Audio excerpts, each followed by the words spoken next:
Good afternoon. For those joining, we're going to wait just a few more minutes, give folks time to jump on, and then we'll get started. So just a few more minutes and we'll get started. Thank you.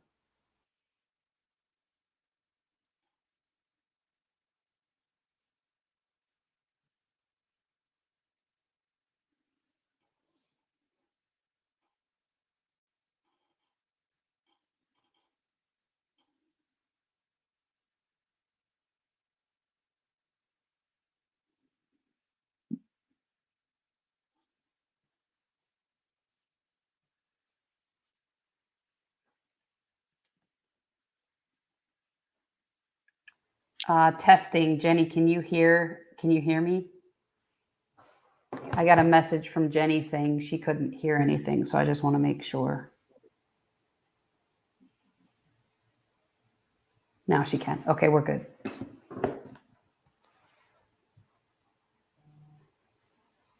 Okay, looks like we've leveled off. I haven't seen anybody join for about a minute or so.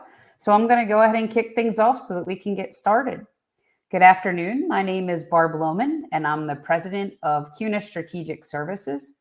Earlier this month, we announced a new alliance relationship between CSS, CUNA Strategic Services, and CNote. This new alliance positions CSS to raise awareness and help CNote by identifying opportunities to match the right credit unions to the right investors to grow deposits and overall expand community involvement. We've already seen a tremendous level of interest from a number of credit unions in just the few weeks that have followed our launch, and we're super excited to work with Kat, Yulia, and the team to build this capital network for credit unions through the Promise account that we're going to talk about today. This opportunity and the CNote organizational culture align just so closely with the credit union mission that we couldn't wait to jump in and start messaging the value proposition right away. We thank you for joining today's webinar. Our key learning objectives for today include the following. We want to explain why corporations want to partner with and deploy capital with credit unions. We want to explain how credit unions benefit from these corporate partnerships, explain how CNote and CSS aim to facilitate these partnerships and their long-term benefits, and explore broader trends and the benefits of working with impact investors. To tackle these objectives, we have some pretty amazing presenters with us today. First up, we have Omar Paz, the Assistant Treasurer and Head of Global Capital Markets, Investments, and FX at PayPal. In June, PayPal committed $530 million to support Black and minority-owned businesses and communities in the U.S., especially those hardest hit by the pandemic, to help address economic inequality. A large piece of this commitment is focused on bolstering the company's relationships with community banks and credit unions who serve underrepresented minority communities. We also have Rafael Morales, Senior Manager of Development, Policy, and Impact at Self-Help Federal Credit Union in California. Rafael, who worked with nonprofit philanthropic funders for over 8 years, has returned to his credit union roots in the role at Self-Help, helping working families access affordable family services and responsible financing to build wealth and long-term economic security.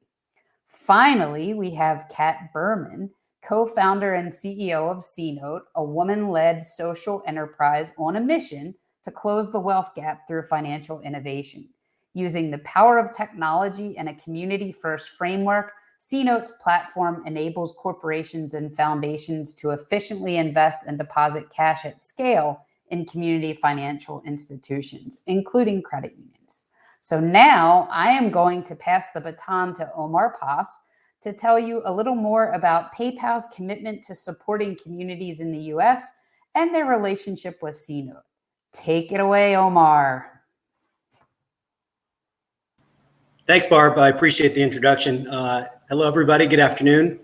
As Barb mentioned, my name is Omar Paz. I'm the Assistant Treasurer at PayPal. I run all of the global investments and foreign exchange for the company. So last year, after the events of George Floyd and obviously some of the other things that happened earlier in the year, obviously George Floyd was the catalyzing event for for a lot of people, but I think for us as a company, we felt that we had a moral obligation to stand up for racial equality and social justice. And I think, starting at the top of our organization, our CEO is very strong about saying that, one of the things that he says all the time is values cannot be words on a wall, that we have to act. And that we felt that we had a responsibility, and we knew that as a company, we had to act.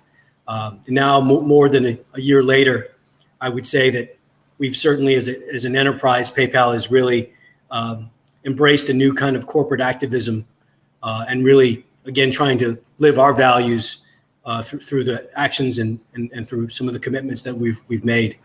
And as part of the deployment of the $530 million, we really deployed it in a variety of different avenues. Some of it was reserved for internal diversity and inclusion efforts. Others were a portion, 100 million of it was dedicated to ventures and space where incubators and helping entrepreneurs of color, women and other people of color, and helping their entrepreneurial spirit and effort, and again, helping to hopefully bridge that racial inequality and racial income gap. And then within Treasury, kind of this Treasury pillar, which falls under my purview, it was really kind of working with depository institutions, namely credit unions and other CDFIs, and trying to, again, work with the institutions that are, again, by definition, as a community development institution, working in their communities and helping foster economic opportunities for the folks in their communities. I think the one other thing I would say is that, as a business and as a corporation, we no longer have the luxury to disassociate ourselves from the communities that we live in. And so we also kind of looked at it at the beginning of saying, hey, where do we have a presence in the United States? Where are our offices? We don't have the luxury of being disassociated from those places anymore. We're no longer just an HQ in California or a technology platform. We have people on the ground. We have communities that we're responsible for. And as leaders of the company, we have an obligation to step up and help address the frailties in our social and economic systems. So as part of that, we looked at, how do we transmit our intention and our capital in a way that reaches the most amount of people. And we felt that credit unions and people like Self-Help, who we've partnered with, and some other credit unions like Hope, where again, some of these institutions have a long history of having an impact in their communities, of reaching disenfranchised and potentially folks that would be turned away from traditional banking institutions and other credit unions, right? So definitely working with trying to reach, we're trying to reach those communities where those credit unions are, and again, deploy that capital.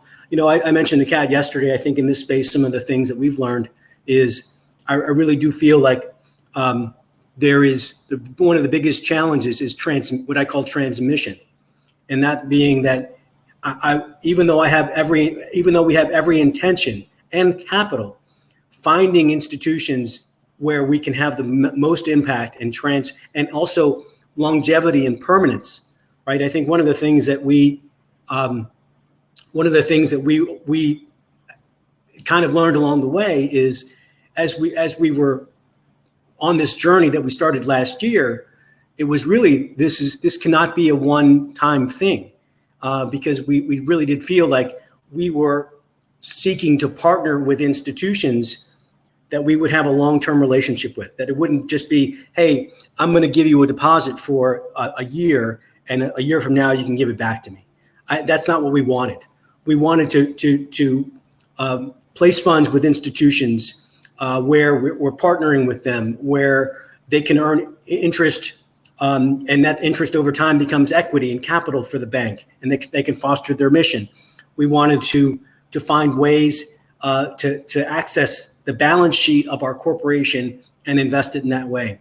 One thing that I think is an important aspect of this, certainly from a corporate perspective, is because we're using the corporate balance sheet and it's not coming from a foundation or a philanthropic effort, it really does it really does fall into a kind of a unique situation, because there are requirements for me and my function to preserve capital. And how do I do that? I'm going to rely on associations and oversight from regulators. I'm going to rely on credit unions and other institutions where the FDIC, the OCC, and other functions that oversee the credit unions are going to be able to provide me some regulatory oversight and also provide me some safety and soundness.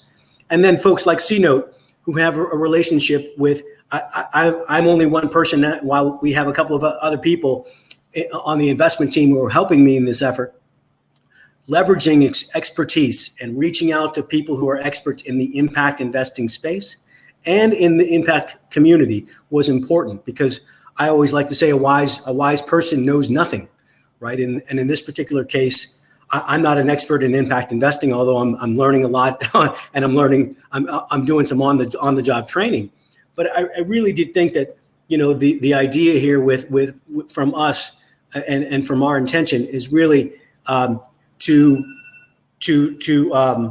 really kind of, reach out to the credit unions and really kind of express and transmit our intentions, as I mentioned earlier, of really trying to reach out to the most impacted communities, to the most underserved communities. And I think credit unions, by definition, either because of the association and the memberships of the people that are in the credit unions, I think it's a good method. And so we've partnered with some folks. We continue to partner, and I would say this is going to be an ongoing effort. It's not going to be a one time or a 1 year thing. In addition, we are expanding our efforts, including other areas, right? So I think prospectively, our ideas of success include gender diversity, gender equality, environmental aspects. And so not only are we trying to address racial inequality, but other areas of social, what I call social sustainability. And I think that's a commitment that we're making as an enterprise. And that starts from the leadership at the top. And then also for our commitment to try to also, I would say, I don't say this lightly, because it's probably not the right word, but I said tongue in cheek, I said, I want to shame other corporations and saying, hey, you need to keep up with us, right? If we want to be a leader in this space, we want to act, because I think if credit unions can access the balance sheets of corporations, that there is a huge pool of money that can be deployed in the credit union space, because I think a lot of corporations are just scratching the surface of their corporate responsibility. And I think, again, we want to be thought leaders. We want to be thought provoking. We want to be innovators in the space. And when we look to partner with credit unions and other institutions like CNote, like Self-Help, to try to reach them, to have the maximum amount of impact in the communities that we live in and serve. That's why I think credit unions matter, certainly to PayPal, and certainly matter to us as everybody here on the phone. I think it's a good segue maybe to hand it over to Rafael from Self-Help, and again, somebody who we've partnered with, somebody who I know and have had a lot of experience talking to, and certainly appreciate the efforts and the missions that they have. So with that, I'll hand it over to Rafael. Super. Thanks so much, Omar. And many thanks to CUNA Strategic Services and CNote for inviting us to share our experience today. And really a pleasure to connect with all our credit union colleagues across the nation. I'm Rafael Morales, Senior Manager for Development Policy and Impact at Self-Help Federal Credit Union based in San Francisco. And I'm here to share a little bit about our work and a little bit about our work in our credit union and our experience working in partnership with CNote. And I think my colleagues at CNote have a slide deck to share with you all, and are going to advance the slides for me because I'm a little bit technologically challenged working out of my in-laws. This is my wife's childhood bedroom that I'm working in, hiding from the little runts that are running around the house. Can you folks let me know if that presentation is visible? Yep, we can see it. Super. Next slide, please. So Self-Help was founded in 1980 in Durham, North Carolina. And the first capital for our credit union was literally $77 from the proceeds of a bake sale at the New Bern Bakery that you see there. You can go on to the next slide. Since those humble beginnings, our mission has always been focused around creating and protecting ownership and economic opportunity for all through the responsible financial services that we offer, lending to small businesses and nonprofits, as well as developing real estate and promoting fair financial practices. And while our work benefits communities of all kinds, they're really focused and tailored on those who may be underserved by conventional lenders, including people of color, women, rural residents, and in general, low-wealth families and communities. Next slide, please. And so I also want to talk a little bit about our structure, because we are fairly unique in the credit union space. We are a family of aligned nonprofits with a common mission. It includes 2 credit unions. Self-Help Credit Union, our parent organization based in Durham, North Carolina, is about $1.3 billion in assets, serving about 73,000 members across 33 branches in North Carolina, South Carolina, and Florida. Then we have Self-Help Federal Credit Union, our federally chartered credit union based in Oakland, California. We're about $1.5 billion in assets, serving about 104,000 members. We have 32 branches in California, Washington State, and the sort of greater Chicago, Milwaukee area. And we were founded in 2008. We also have a loan fund, the Self-Help Ventures Fund, which is a $1.1 billion community development loan fund. And we do a lot of our commercial lending, as well as our home mortgage secondary market and some of our commercial real estate development through that affiliated nonprofit. And the Ventures Fund was founded in 1984 alongside the credit union. We also have a policy organization, the Center for Responsible Lending, which is a nonpartisan research and policy group working to eliminate abusive financial practices, both in the financial space, but also across other consumer lending areas. Next slide, please. And so this is sort of the Self-Help family at a glance. And so altogether, as of year-end 2020, we had about $4.5 billion in assets under management across our 2 credit unions. This is represented by about $2.3 billion in deposits. We do have a very diverse staff of over 760 individuals, and we try as hard as we can to make sure that our staff is also representative of the members and communities that we serve. 76% of our staff are women, and 60% are people of color. And we're currently serving 175,000 members plus in the geographies on your screen. And both of our credit unions and our loan fund are CDFI certified, as well as certified minority depository institutions. Next page, please. And so our work falls under these 4 key pillars. The first one is retail financial services through an accessible network of branches, and we have currently 72 branches across the nation. We have a couple others underway, including here in California. We have a branch in Sacramento that we're really looking forward to opening soon, as well as a branch in LA that just opened at the beginning of the year.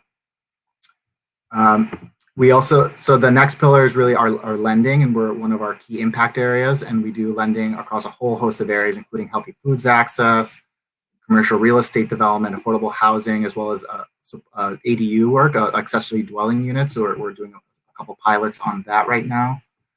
We do small business lending, charter school and community facilities lending, as well as nonprofit lending, as well, and lending to churches.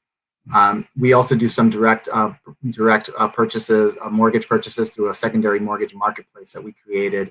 And I think at the beginning of the year, we had close to $5 billion in our secondary mortgage market. And then real estate development. And this is an area that we will try to acquire and rehab properties to benefit those communities. We have purchased, particularly on the East Coast, in our East Coast footprint, purchased single-family homes in neighborhoods that we want to make sure remain affordable. And then we've also done commercial real estate development in California, North Carolina, as well as DC. And usually those commercial real estate projects include retail branches of our credit union, multi-tenant office space for community-based organizations, affordable housing, We have charter schools, senior living facilities. So they really, depends on what the needs are of those local communities, and we try to do as much as we can to really provide resources for those community members. And then policy research and advocacy. No matter how big we are, we know we only touch a fraction of the folks in need across our country, and it's through policy and advocacy that we can really do this at scale. And so we do federal and state level policy work. And those are some of the areas that we focus on: payday lending, mortgage reform, car title lending, credit card debt and servicing, student loans, debt consolidation, et cetera. Next slide, please.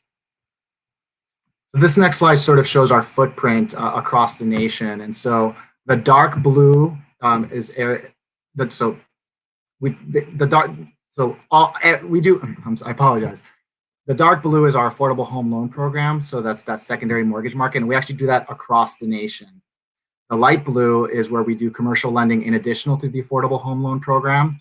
And then the orange sections are where we actually have our retail branch footprint, with the full financial service offerings of the credit union. But across all of the states, we do the affordable home loan program. And so we can see that we touch every state in the nation through our work and impact, and that's something that we're very proud of. Next slide, please. So this just gives you a sense of sort of our collective impact since founding. We've made nearly $11 billion in loans, and you can see some of the specific loan categories there. And if you go to the next slide, you can see what that impact is by race. And so looking at the loans by number, the majority, the largest portion has gone to Hispanic or Latino households, followed by white, others, then Black and African American. And our lending by race, ethnicity in terms of value of dollars for white families, it's been around $4.4 billion that's been lent to those communities. About $2.8 billion for Hispanic or Latino households, $1.4 billion for Black and African American households, and then the rest is about $2 billion across other folks that we don't necessarily have all their demographic information. Next slide, please. And so these are our current strategic priorities, and really, we're really focused on increasing impact in African American communities. That's in response to the challenges that have been happening, but it's also part of our history at Self-Help, being founded in Durham, North Carolina, to really help the low-income members in that community. And so we do that by opening branches in African American neighborhoods and communities. We recently opened a new branch in Los Angeles in a largely African American community. We have a branch in Fresno, California, which has a very large African American community as well. And we're actually exploring having some sort of presence in San Francisco's Bayview district, which also has a large African American population. And we recently launched a racial wealth gap initiative, which is really looking at strengthening African American and Latino and Asian home ownership across our footprint. And the product provides basically a $15,000 zero interest loan upfront that helps lower the base amount of the loan and ultimately lower the amount that borrowers have to pay. And that's something that we're piloting in select markets, but we are going to be bringing it to California soon and hopefully rolling it out across our full footprint. I mentioned the affordable home loan secondary market. That's the national program, and we basically partner with lenders like Neighborhood Housing Services of Chicago, large financial institutions like Bank of America, and to provide, who provide low down payment mortgages to underserved families. And we will also buy and purchase loans from their portfolio to free up their capital to do more lending. And we typically hold those hold them in portfolio to ensure their long-term affordability. And then we've also done recently done some pilots around accessory dwelling units, granny flats or in-law units, which is how places like San Francisco and Los Angeles are really looking at expanding their affordable housing stock, given the extreme cost of acquiring land. And that's just kicking off, but we're excited to be rolling it in Oakland right now is rolling out, and we're looking forward to see how it goes there. Helping our communities recover from COVID-19, obviously a priority for all of us in this space. And we deployed actually over $240 million in PPP loans in 2020 and 2021. our goal was really to make sure that it was benefiting the smallest organizations that were left out from the first rounds of PPP lending. And so we know that we're reaching that because our median loan size is about $21,000. 69% of our loans were less than $50,000. And 66% of them, of the dollars, went to nonprofits, and 63% of the loans by number went to people of color-led businesses or organizations. And we estimate that approximately 26,000 jobs were retained because of that work. So that we're very proud of that. That work is ongoing. We're now working on helping folks get that money, get the forbearance on that loan. And we are also providing our own mortgage and loan payment forbearance to current borrowers that have been impacted by the pandemic. And then again, like I said, policy advocacy. That's the only way we're going to achieve change at scale. And so, expanding homeownership is a critical priority for us. Criminal justice reform and work around fines and fees, addressing student debt, and then just fair lending and consumer protections in general, and supporting living wage campaigns. You have to support the income side of the equation if you want to address debt. Next slide, please. And so, in addition to traditional deposits, self-help relies on deposits, generally long-term, low-interest loans, as well as grants to support the work that we do. And we raise these from foundations, national organizations, socially responsible individuals, and others. Generally when we use grants, we use them to test out new high-impact products or services, but we always try to design these for long-term sustainability without subsidy in order to reach scale. And the goal is that once they reach scale, they will be self-sustaining without those grant dollars. And that's something that we try to be very disciplined about. Next slide.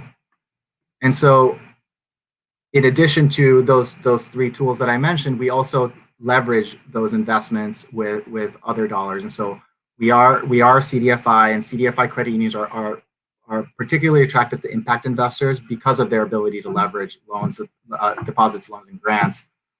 We maintain a conservative net worth of about at least 12.5%.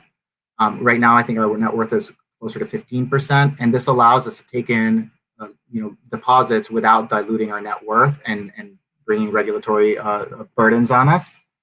I think the CDFI industry on average is about 4-to-1 leverage, but we're able to get a nearly 8-to-1 leverage. So for every dollar of capital that we raise, we can deploy $9 of investment benefiting the communities that we serve. And in terms of the rates that we offer, we generally target the 90th percentile of current rates. We want to offer our investors a competitive return, but we want to discourage rate chasers. And we really focus our deposit raising on what we call sticky deposits, because we really need these long term so that we can deploy them at fair rates to our predominantly low income membership, while also earning a spread to help support the ongoing operations and growth of the organization. And this is exactly why relationships with groups like CNote is especially helpful to us. Self-help has been partnering with impact investors to boost our deposit base since the 1990s.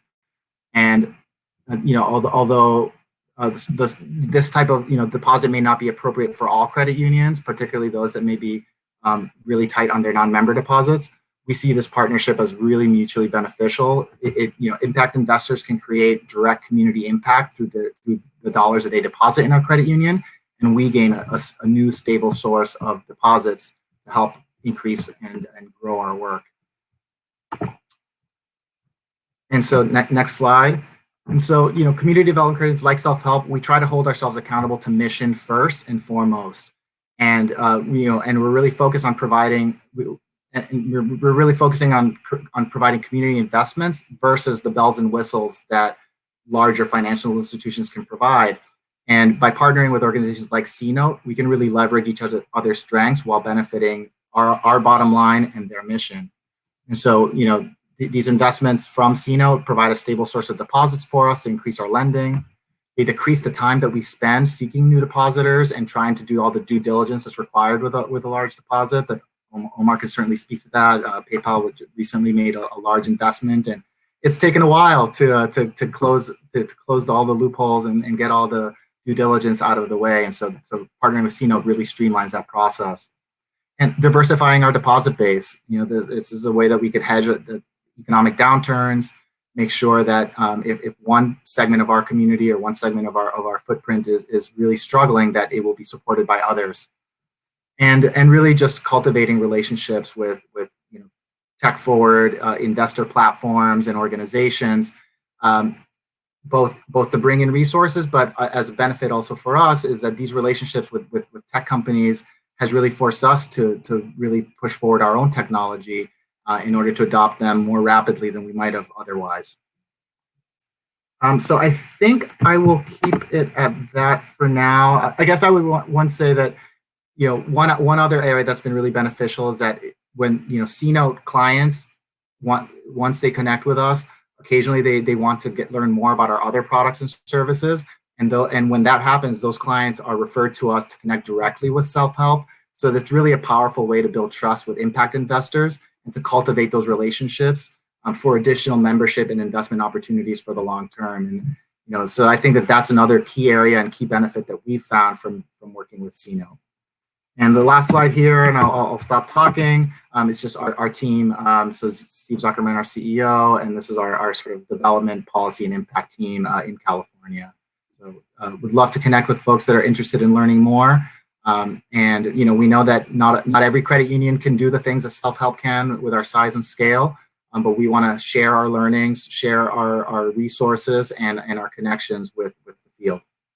So thank you so much.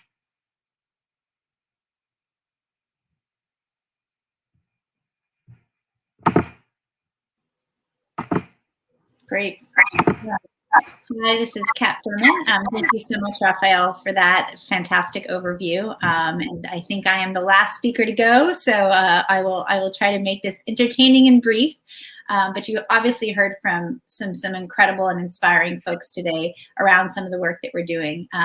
So let me share a little bit about the genesis of CNote, why we're even here, why we feel so grateful and excited to partner with CUNA Strategic Services and the overarching credit union community.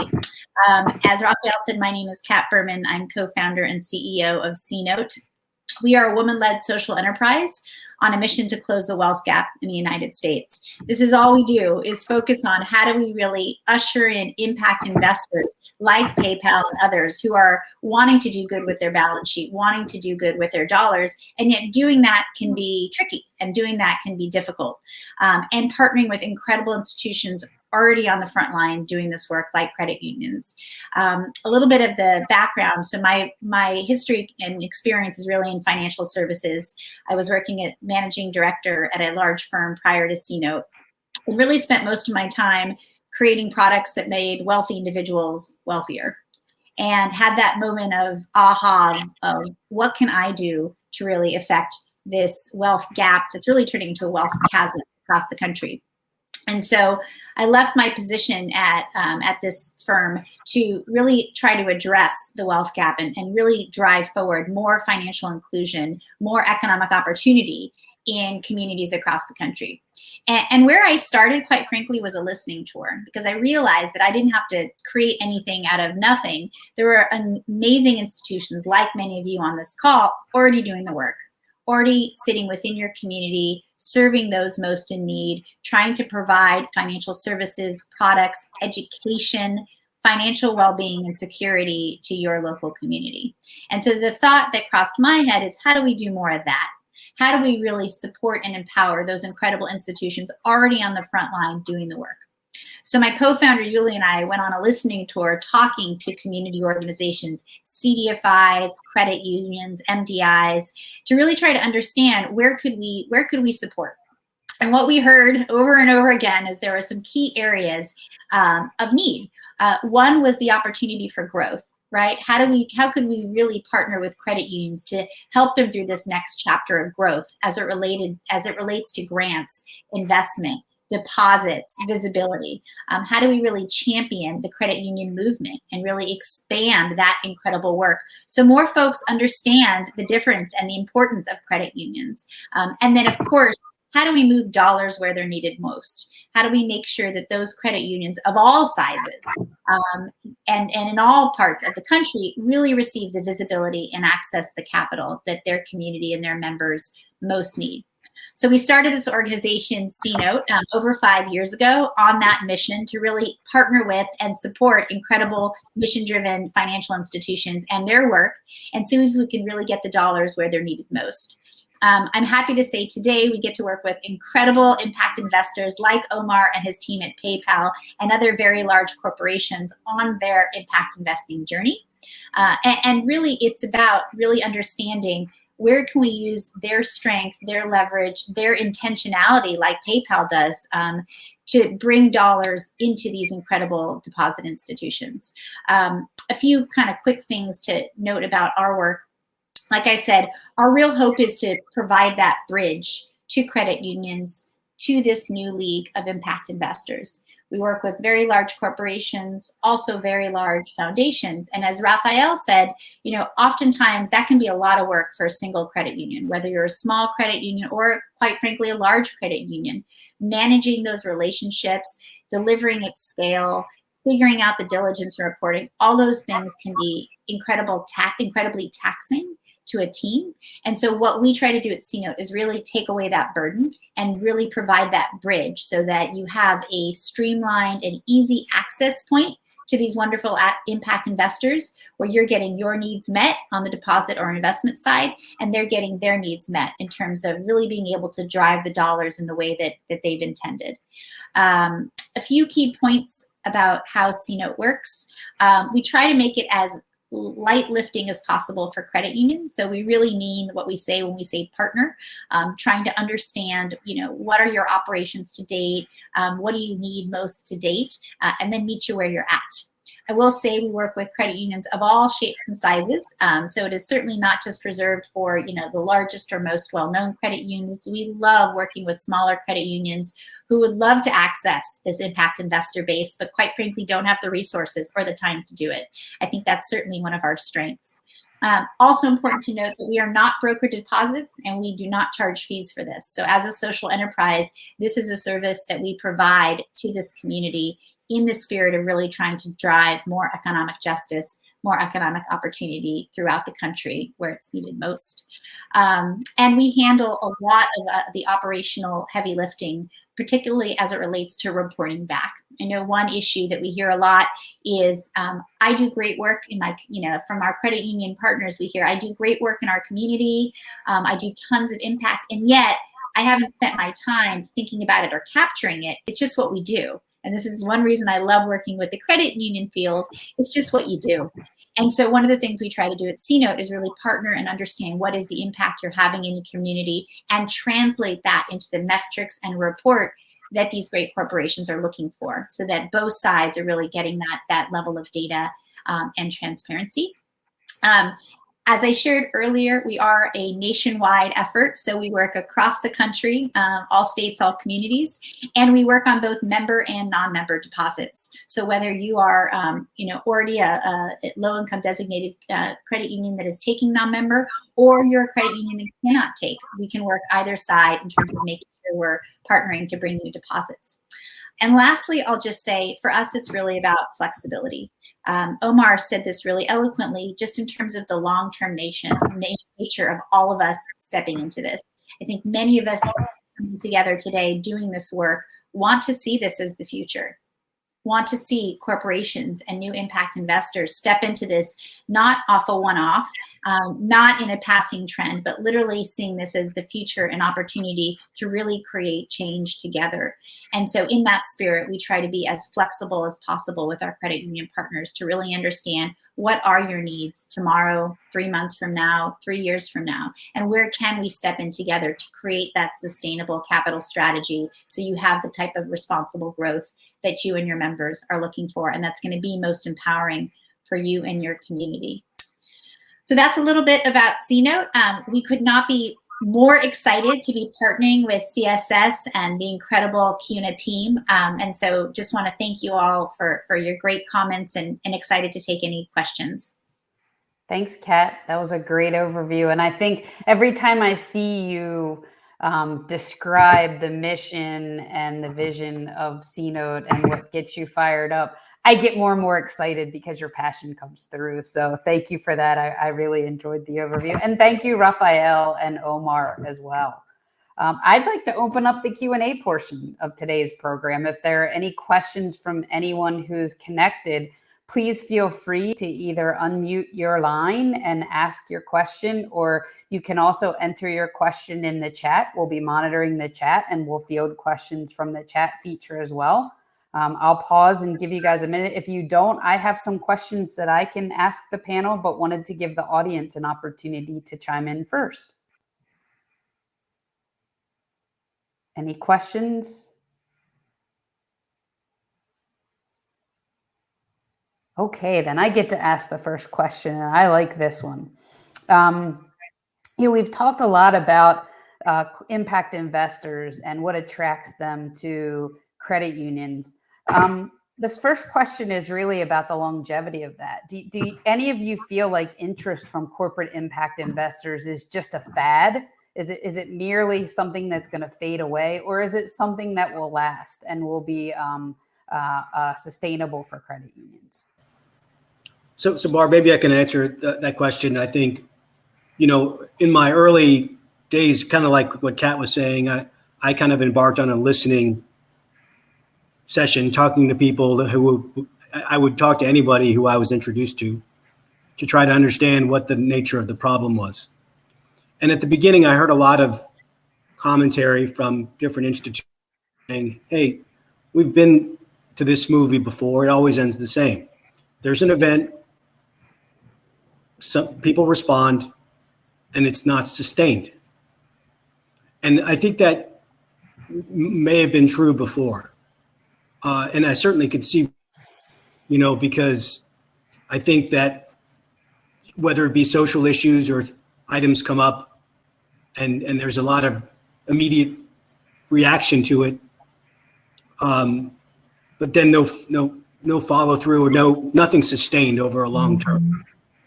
I think what's fundamentally different now is I think, certainly some of the stats that I've seen, and we know this ourselves from our own learnings, is that the amount of statistical inequality that's been fostered by our social systems and our ways that, people of color, home ownership levels, education levels, access to healthcare, access to healthy food, things like that, it's a fundamental problem at a societal level. It's not a response to an incident. And I think companies like our own that really do believe in the values that we do put up on the wall, again, we have an obligation to try to do something. I don't know what I wish I could say that we know what the answer is, but we know that we have to try. And so I think that part of that trying is to make sure that we make a commitment that has some longevity to it and some sustainability, because I don't think that while we can't be the sole activists or sole actors that are going to change the things that exist in racial inequality in our country, I like to say every waterfall begins with a drop. And so if we can be a leader, an example, and this is one thing I love about this work right now is everybody can copy my homework, right? I'm happy to distribute. There's no trade secrets in this space. And so the idea that, we can share knowledge like we're doing here today, that we can, I think that'll help foster the sustainability, because it's not just our company that has this intention. I think more and more have this intention, finding structures and finding ways and finding means, again, to transmit that intention to the final end user that needs it. I think there is some fundamental difference in what's in the movement that's happening now. And so I do think it's not, while there were some catalyzing events last year that really kind of highlighted some of the injustice and inequality, I think as folks have educated themselves on the level of inequality, some of it's frankly very shocking. And it certainly makes someone like myself a little bit angry is probably not the right word, but motivated, right? Maybe more motivated. Yeah, it's certainly more motivating. Educating, you're motivated because you say, how can this be possible? And it is. It has been possible. It has been made possible. And unless we stem the tide a little bit, it's going to continue, and it's going to continue to propagate exponentially. So I think this is just maybe the beginning of maybe some fundamental changes in how we view our corporate, again, in my view, our corporate responsibility and our obligations to the communities that we live in and the communities that we serve. Well, I love that, the corporate responsibility to, you used a phrase, the drive to do something. So not just to see the issue, but to take action and to want to do something about it. And that commitment and motivation it's inspiring, right? That's a good thing. Kat, anything you want to add? Yeah, I mean, I will say we are very lucky to get to work with incredible organizations like PayPal and others, and we work with a lot of Fortune 500 companies now, and I don't take that lightly, right? Because even 5 years ago, had I been here having this conversation with y'all to say, look at these household names that want to move dollars into our communities, and not through their foundation. Important to note, we're not talking about their foundation. We're talking about their balance sheet. Our contact is not the head of the foundation. It's incredible treasurers like Omar, right? And so we've really seen a shift in terms of how corporations are stepping in and thinking about what they can do in their role as corporate citizens, which is incredibly inspiring. So I think, to Omar's point, we're seeing a lot, and I will say a lot of our initial conversations with corporations, they'll say, we want to work together, and we don't want to do this for a press release. I mean, literally those words come out of their mouth. And so I do think there is a continued intentionality of, this is not just for a one and done. We want to figure out how to do this in the long term. And that's very exciting because, as you know, at CNote, that's what we're all about. How do we make this the future as opposed to, tomorrow's fad? I think the other thing to note is the how we do it is equally important. And I really commend folks like PayPal taking their leadership role, because one of the things we came out with very early to say, we have an opportunity in doing this to do this different. One of the things we've seen in the funding systems for years is what we call a who you know cycle. And I think a lot of the credit unions in the network have probably experienced this, where oftentimes the largest, most visible organization gets the lion's share of grants, the lion's share of deposits, the lion's share of visibility, right? And it's akin to many industries. We have an opportunity in this new cycle of impact investors to do things differently. And this is what we're committed to at CNote. And it's why we're committed to a nationwide network. It's why we're excited to work with credit unions who are, 2 million as much as credit unions who are 1 billion, right? And so how do we really think about moving dollars based on need, not based on how big your marketing budget is or who is in your Rolodex? And so that, I think, is the opportunity that's in front of all of us. And again, I commend PayPal and our other partners for recognizing that they could do things differently, that this is an opportunity to really change the system and mobilize dollars and growth in a much more democratized, needs-based way. Awesome. My next question is for Rafael. One of the things that got Jenny and I the most excited about as we engaged with Kat and started to envision what our long-term relationship between CSS and CNote could look like was the ability not just for credit unions to drive deposit growth through these impact investors, but to actually engage with the corporations and to work through how they can bring their products and services to the employees of these corporations.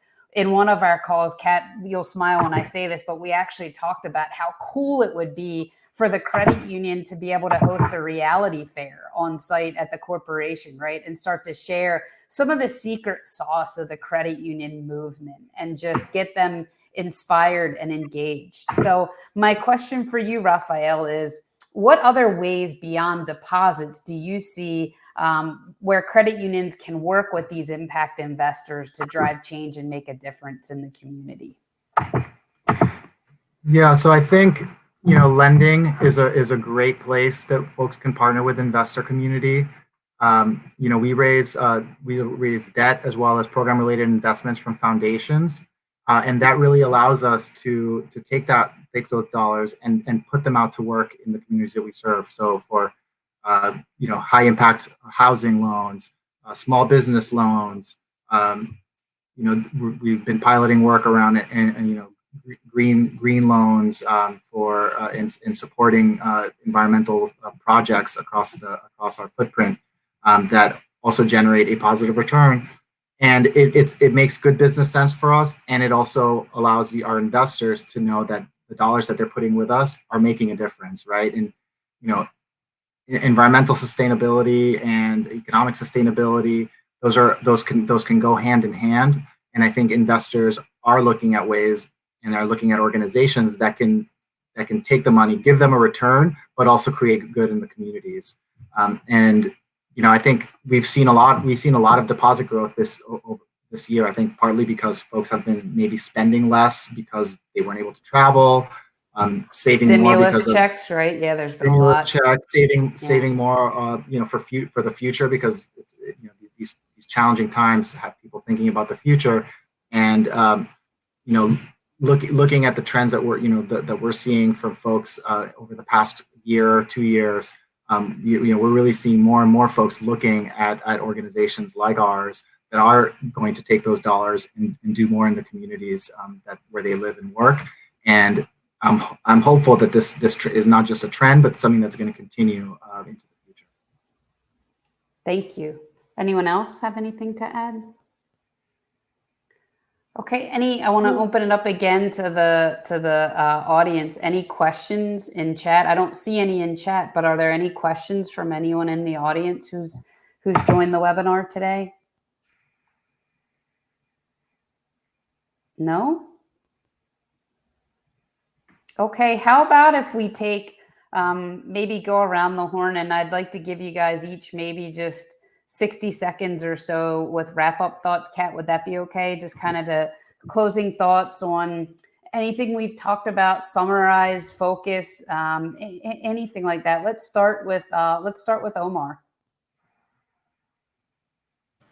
Yeah, Barb, I guess, as I think about, our work over the past year, it's hard to believe it's been a year, but I think, again, we continue to try to educate ourselves and try to be introduced to new partners, that are deploying assets in a meaningful and impactful way in their communities. And credit unions, again, by definition, certainly CDFIs, certainly those that are CDFIs are having that impact. And those are the types of people that we want to help and partner with. And so I think that on this ongoing journey, we'll continue to do this work. We just announced at the beginning of July another $100 million commitment over the next 5 years for gender equality. Not that that's credit union related, but again, it just shows a commitment from our company that we're going to be doing this for a long time. So as we continue on the journey, developing these relationships and seeking to find good and better ways to have an impact in the communities that we serve. Awesome. Awesome work. Thank you on behalf of the credit union community for sharing that with us. Rafael, closing thoughts? Yeah, so I just think in general, more investors are starting to understand the difference between credit unions and banks and the impact that credit unions have on local communities. And I think those that are really focused on deploying resources in communities in need, we are a very attractive option. But as I mentioned earlier, many of us don't have the platforms or tools to do this. And looking at ways that you can partner with organizations like CNote that can connect you to investors, but let you focus on the work that you're doing on the ground is really critical and beneficial to our work and our communities. Rather than investing our time, fundraising, we really try to put our resources to upgrade our member services, to strengthen our infrastructure, and to get our products out there so that they can make that impact in the community that we seek. And then we let experts like CNote that are truly the folks that understand the impact investment community and their needs help us do more with those folks, but without having to commit as much of our internal resources to that outreach work. And again, as I mentioned, you really want to acknowledge and applaud all the credit unions who are doing this kind of work, who aren't purely community development focused like self-help, but folks that are looking to do more to reach those members and communities. We want to encourage that, and so we'd definitely love to be a resource to any of you looking to do more, to learn from our experiences and our expertise. Awesome. And in closing, Kat, I'm going to call an audible and ask you to address in your wrap up a very specific question that Jenny and I have heard consistently from the credit unions that we've spoken to and who have expressed an interest. That question is, how long does it take to get engaged with CNote and be ready to start accepting deposits? Because we've seen, a high level of interest. Let's just talk a little bit as we wrap up about that process. I know we'll talk about contact information as we close, but maybe you could just give those live on the webinar, and then those who will listen to the recording after the fact. What does that process look like? Absolutely. I'm happy to share. It can take as little time as a week. I mean, literally, we can get you up and running in a matter of days. And the reason is the way we've really structured it is to be a flexible system to meet you where you're at in terms of credit union. Now, again, it depends. We do an operational interview to understand what type of organization you are. Are we talking member versus non-member? What type, what amount you need.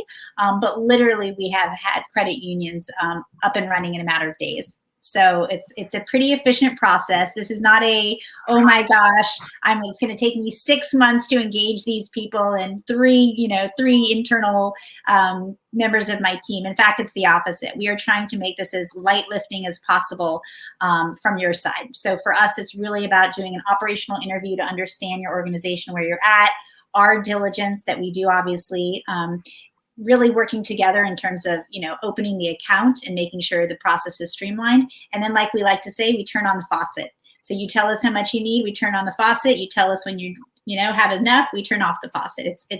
It's pretty streamlined. And I credit that to my incredible team. I am not a one-woman show. We have a phenomenal group of CNote team members whose day in and day out are working with credit unions and fostering that relationship and trying to make this easy.